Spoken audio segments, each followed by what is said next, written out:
ఏడాదో 2 ఏళ్ళు డిలే అవుతుంది. అది కానీ లేదా మూడవది సామాన్యంగా ఓవర్ బ్లీడింగ్ ఇన్ మెన్సెస్. ఇది మరీ డేంజర్. తుమ్మ ఎలా అయిపోతూ ఉంటుంది. 5 రోజులు 6 రోజులు 7 రోజులు. మనుషులేమో తెల్లగా పాలిపోయి ఉంటారు. ఓవర్ బ్లీడింగ్ ఇన్ మెన్సెస్ కానీ లేదా many times discharge between 2 menses. ఒక మాట మెన్సెస్ వచ్చి మళ్ళీ మెన్సెస్ వచ్చే లోపల 4 రోజులకు ఒక మాట, 5 రోజులకు ఒక మాట, 2 రోజులకు ఒక మాట కొంచెం డిశ్చార్జ్ కనిపించి తగ్గుతూ ఉన్నాం. ఇట్లాంటి న్యూసెన్స్లన్నీ ఉంటాయి. Appearance of discharge many times between 2 menses.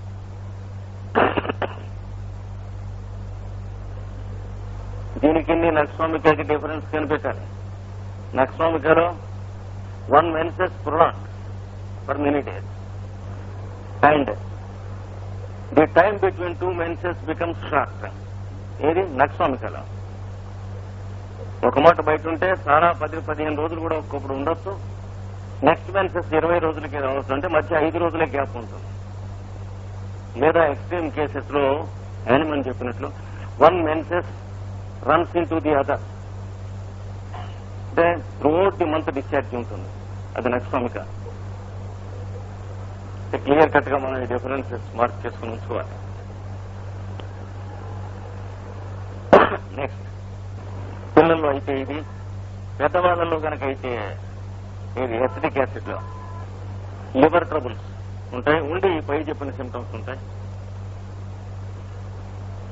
ఎస్ఐటిస్ జలవదర వ్యాధి ఉండి పైన చెప్పిన లక్షణాలు ఉంటాయి. అదృష్టం బాగుంటే క్యూర్ అయిన కేసులు ఉన్నాయి, కానీ క్యూర్ అవుతాయని చెప్పలేము ఎస్ఐటిస్. అలాగే సంటి పిల్లల్లో మనకు తెలియదు కదా ఎసిటిక్ యాసిడ్ కేసులు. అప్పుడే పుట్టిన పిల్లల్లో బొడ్డు నుంచి బ్లీడింగ్ మానదు చాలా రోజులు. The umbilicus continues to bleed for many days. గుడ్డలో తొక్క తొడిగితే గుడ్డలో పడుకోబెడితే గుడ్డకి ఎర్రగా అంటుతూ ఉంటుంది. నెల అయినా 2 నెలలు అయినా కూడా. Acetic acid 31 dose will cure it. కనుక ఇది ఎసిటిక్ యాసిడ్ కంపారిటివ్ స్టడీ. పెద్దవాళ్లలో అయితే లివర్ ట్రబుల్స్, ప్యూబర్టీ వాళ్ళలో అయితే ప్యూబర్టీ ట్రబుల్స్. ఈ రెండు దీంతో కంపేర్ చేసుకోవాలి. Next sudden attacks of fainting weakness alternate with nervous excitement. ఇది జాగ్రత్తగా కొంచెం గమనించగలగాలి. అంటే మాటి మాటికి తెలివి తప్పిపోతూ ఉండే అంత నీరసమును అంటే మందిరిపోతుంది అంటారు. రోజుకు 1 మాట 2 మాటలు అలా వెళ్ళి కాసేపు పడుకుంటారు. తెలివి ఉందో లేదో తెలియదు. మళ్ళీ కాసేపు లేచి మొహం నీళ్లు చల్లితే లేస్తారు. ఇట్లా ఒక 10-15 రోజులు ఉంటుంది. నెక్స్ట్ 10-15 రోజులు నర్వస్ ఎక్సైట్మెంట్ అంటే చిరాకు, కోపము, చురుకుదనం, ఇట్లాంటివన్నీ. ఈ చిరాకు చురుకుదనం ఉన్నప్పుడేమో చాలా యాక్టివ్ గా ఉంటారు ఆ 10-15 రోజులు. ఈ తర్వాత 10-15 రోజుల చోటికి అడుగు తీసి అడుగు పెట్టలేరు, కదలలేదు.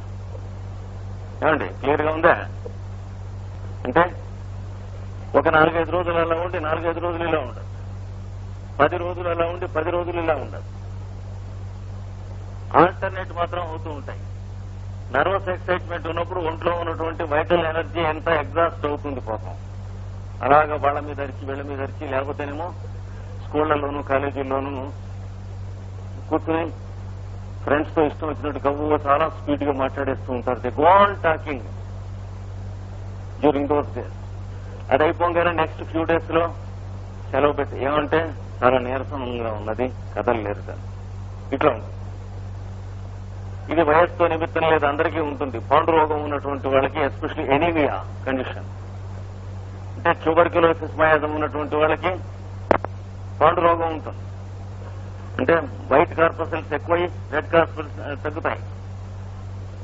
వాళ్ళకి ఈ లక్షణాలన్నీ ఆల్టర్నేట్ అవుతూ ఉంటే, దీంతో పాటు ఆహారం ద్వేషం, అన్నహితవు లేకపోవటం, పైన చెప్పినవన్నీ లింకప్ చేసుకోవాలి. చేసుకుంటే తప్పనిసరిగా ఈ డ్రగ్ తో అవన్నీ క్యూర్ అవుతాయి. నెక్స్ట్ ఇది ఒకటి చాలా ఇంపార్టెంట్. చెప్పబోయేది బాగా ఇంపార్టెంట్. వాళ్ళు they go into strange moods. They go into strange moods అంటే ఎమోషనల్ గా మూడ్స్ లోకి వెళ్తారు. When they see light through stained glass. When they see light through stained glass. రంగుల రంగుల దీపములు చూసినచో లేదా సూర్యరశ్మిని రంగుల అద్దములలోంచి చూసినచో విచిత్రమైన ఆవేశ స్థితికి, తన వశము కాని స్థితికి పోవుదురు.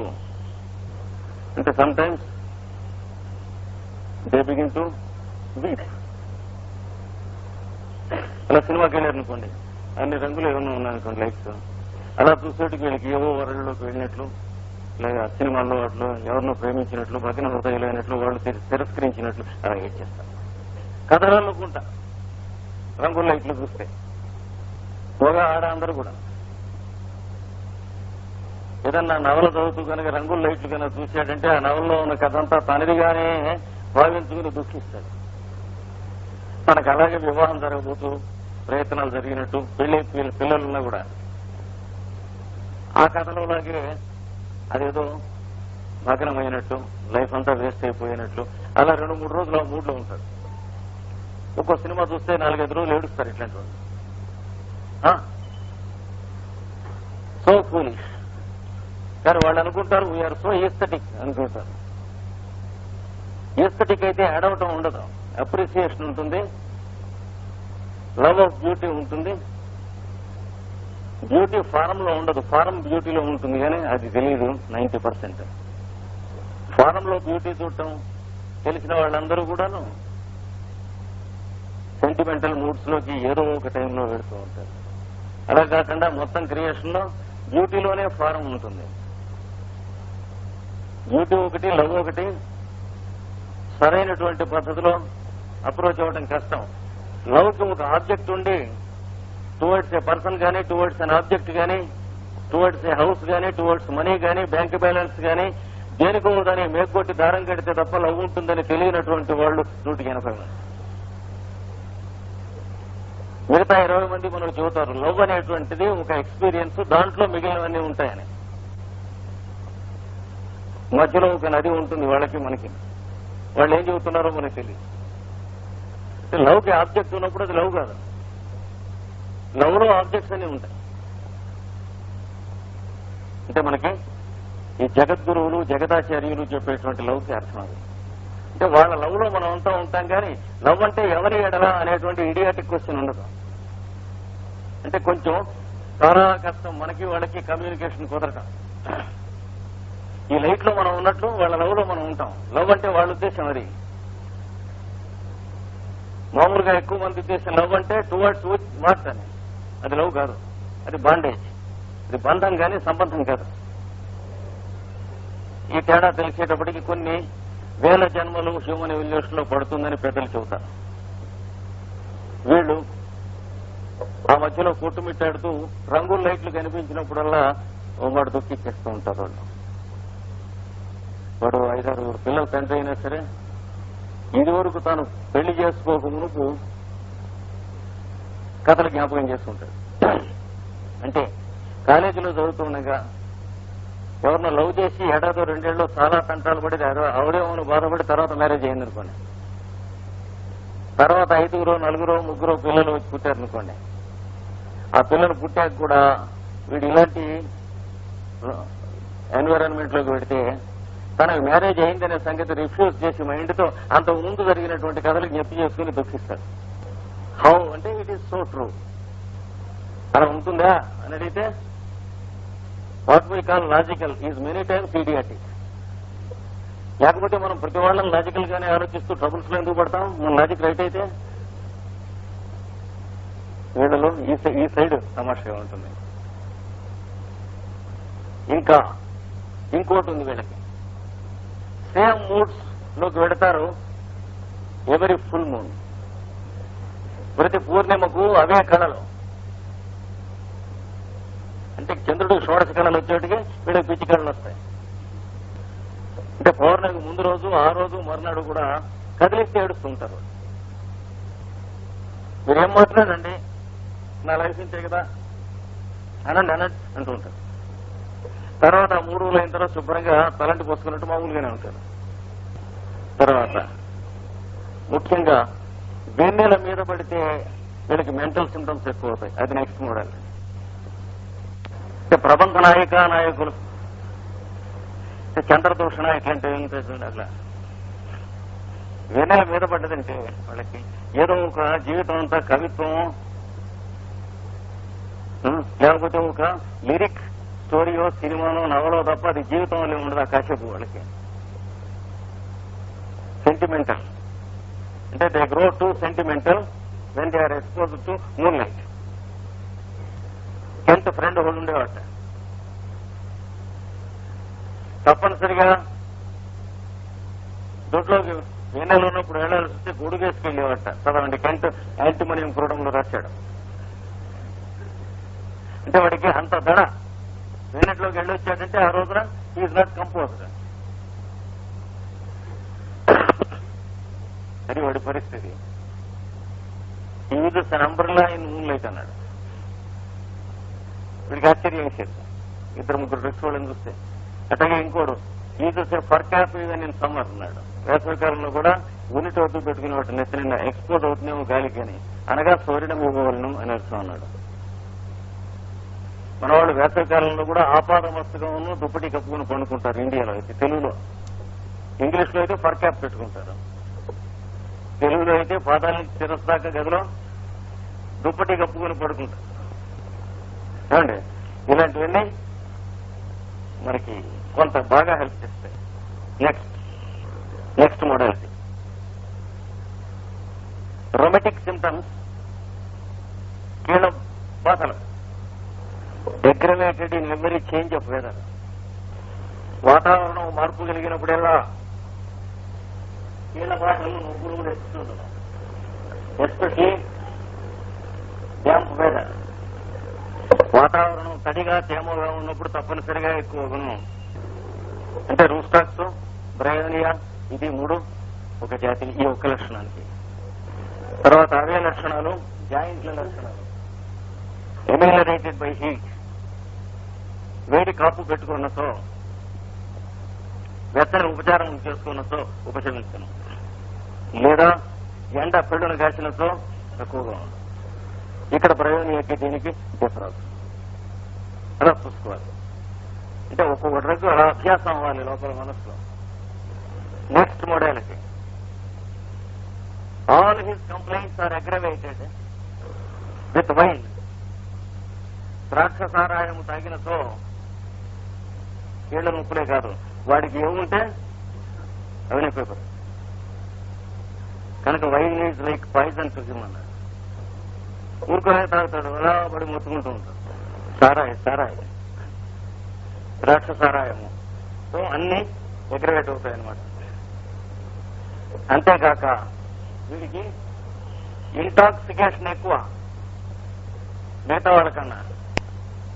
అంటే మిగతా వాళ్ళు 2 కప్పులు పుచ్చుకుంటే తూలితే వీడు ఒక కప్పులో సగం పుచ్చుకునేటికి పడిపోతారు కింద. చాలా వెరీ సెన్సిటివ్ టు ఇంటాక్సికేషన్.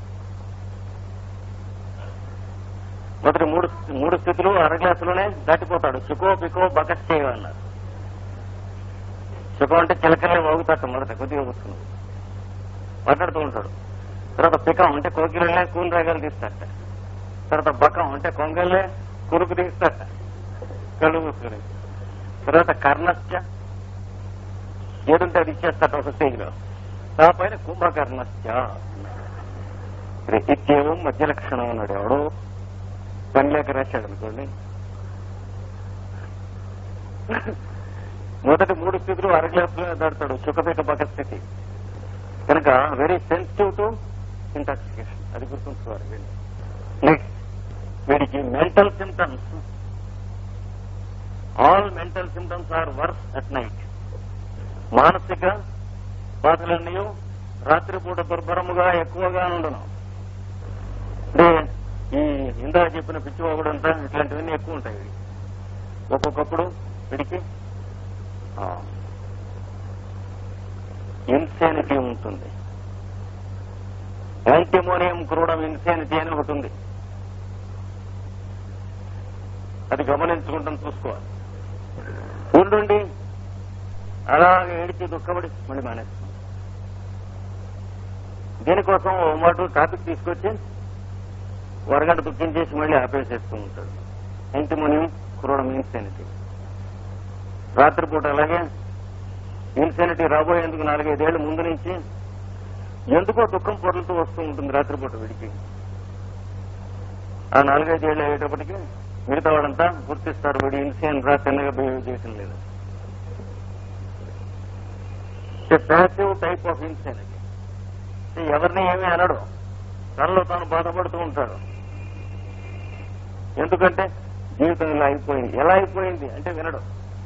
నీకేంద్ర జీవితం ఎలా అయిపోయింది, ఉద్యోగం చేస్తున్నావు కదా, అవేమీ లాభం లేదు. ఇలా అయిపోయింది, ఇలా ఏమిటో ఇలా అయిపోయింది. అలా వాళ్ళని వీళ్ళని తలుచుకుని వాళ్ళు అలా అన్యాయం చేశారు, వీళ్ళు ఇలా చేశారని అలా నీ వాకిట్లో కూర్చుని అలా ఏడుస్తూ ఉంటాడు కూర్చుని శనిలే నేను కనుక ఎలా చేస్తే.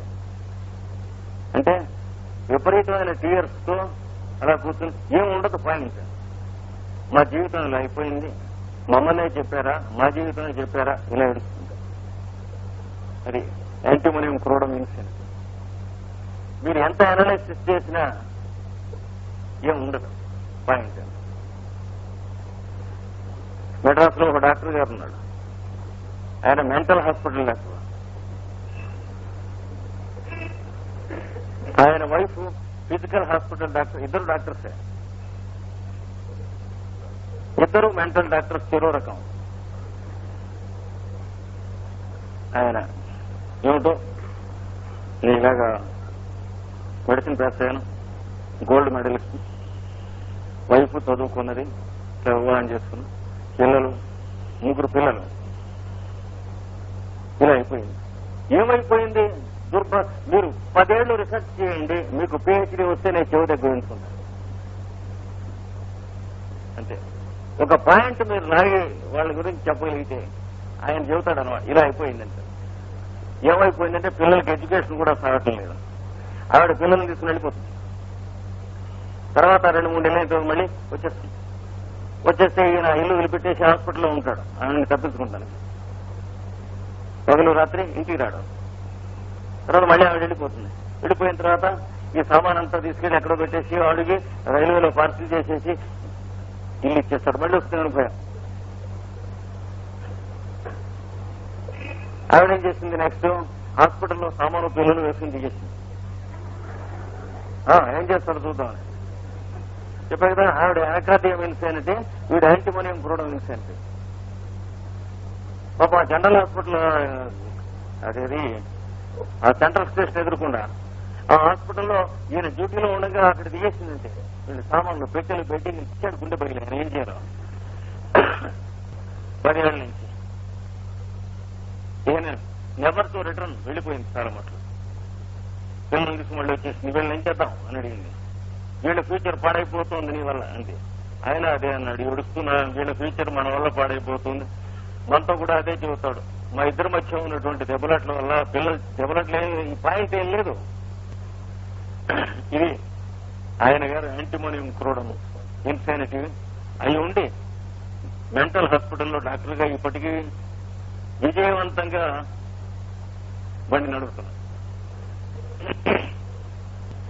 ఇప్పుడు మెడ్రాస్ లోనే ఉన్నారు సర్వీస్ లో. ఆ పేషెంట్స్ యొక్క అదృష్టం మనం చెప్పుకోవాలి. దానికి నెక్స్ట్ వీడికి ఇవన్నీ కూడా రాత్రిపూట ఎక్కువ అవుతాయి. వాడింటికైనా రాత్రి మీరు వెళ్ళారంటే తెల్లవారుజామున 4ంటికి వదిలిపెడతాడు. అంటే వాడికి ఆ సింటమ్స్ సబ్సైడ్ అవుతూ ఉన్నదాకా మిమ్మల్ని సాగుకొట్టేస్తాడు. అప్పుడు వదిలిపెడతాడు. నెక్స్ట్ అక్కడికి ఆ మోడల్కి అయిపోయింది. నెక్స్ట్ మోడల్కి after effects of over eating. అంటే వాడు యాంటిమోనియం క్రూడం కాన్స్టిట్యూషన్ కాకపోయినా పొరపాటున బంధువులింటికి ఎక్కడికి వెళ్లి తెగదిన్నట్లయితే మనసు జిల్లా యాంటిమోనియం క్రోడం, ఇపికాక్ వీటిల్లో ఉంటాయని చెబుతున్నారు.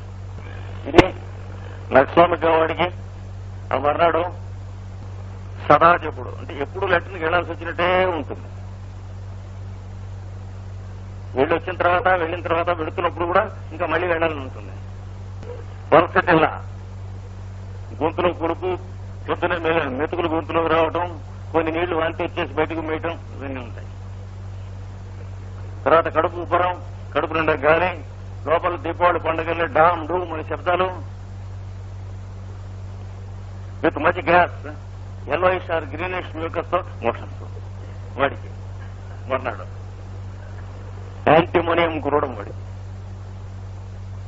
కడుపులో మంట, పులసరం, ఇందాకట్లాగే కార్బోహైడ్రేట్లు అంత మంట ఉంటుంది, అంత పులసరం ఉంటుంది. అన్నం పేరు చేస్తే డోకొచ్చేట్లుంటాం, నాలుగంతా తెల్లగా ఉంటాం, రుచి లేకపోవటం, ఏం తిందామన్నా తాగుదామన్నా అనిపించకుండా అలా ఉండిపోయి నీరసం వచ్చేయటం. ఇది వీడికి ఏంటి డిన్నర్ తిన్నాక 2 రోజులు ఇట్లాగా 48 hours ఎండగట్టేసుకుని లోపల నేచర్ వెదవా తింటా అని.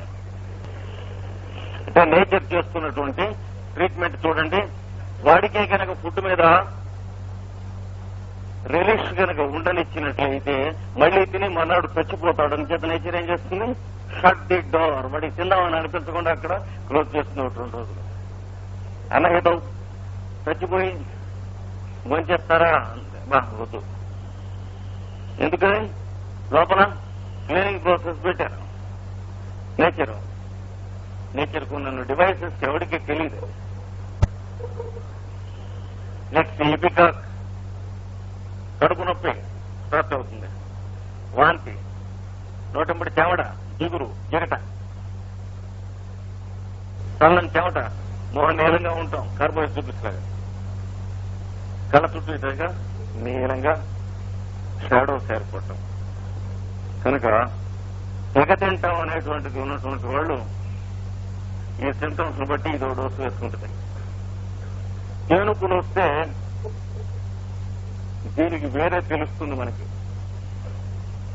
ఏది కార్బోహైడ్రేట్స్ వాడికి దీర్ఘము ప్లుతము అయినటువంటి పెద్ద పెద్ద బుర్రం తేనుకులు వచ్చేస్తాయి. వస్తూ ఉంటే చాలా ప్రాణానికి హాయిగా ఉంటుంది. వీడికి చిన్న చిన్న తేనుకులు చిల్లర దేవుళ్ళే. ఎవరికి యాంటిమోనియం క్రోడం వాడికి. పైగా ఇంకో సదుపాయం ఉంది వీడికి. అజీర్ణం చేసినప్పుడు కానీ, పులసనం చేసినప్పుడు కానీ, తెగదిన్నప్పుడు కానీ తేనుకులు వస్తే వీడికి యాపిల్స్ తిన్న తర్వాత తేనుకులు వస్తే ఏ వాసన వస్తుందో ఆ వాసన వస్తుంది. అంటే aristocratic type of brains. Eructation smell like apple. కొనుక్కుంది లెక్కలేకనే యాపిల్ వాసన వస్తుంది. ఇంకా ఇంకొక మోడాలిటీ వీడికి ఉంది, ఫ్రూట్స్ డిజగ్రీ. పళ్ళు తిన్నాడంటే వీడికి అరటి పళ్ళు కానీ, యాపిల్ పళ్ళు కానీ, ఏ పళ్ళైనా తిన్నాడంటే వీడికి అజీర్ణం చేసింది, పులిసినాయన్నమాట కడుపులో. ఈ దౌర్భాగ్యుడు ఒకటి తప్ప ఎవరికి పళ్ళు జీర్ణం కాకపోవటం అంటూ ఉండదు.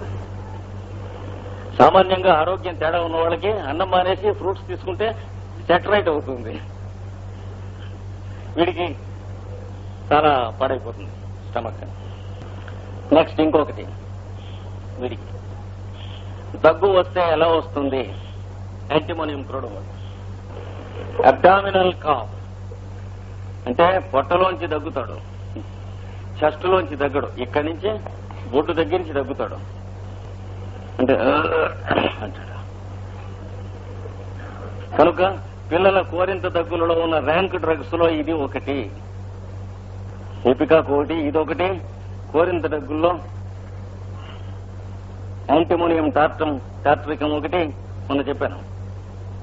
క్యూప్రమ్ మెటాలికం ఒకటి. మొట్టమొదటి జ్ఞాపకం రావాల్సిన డ్రగ్స్ ఈ 4.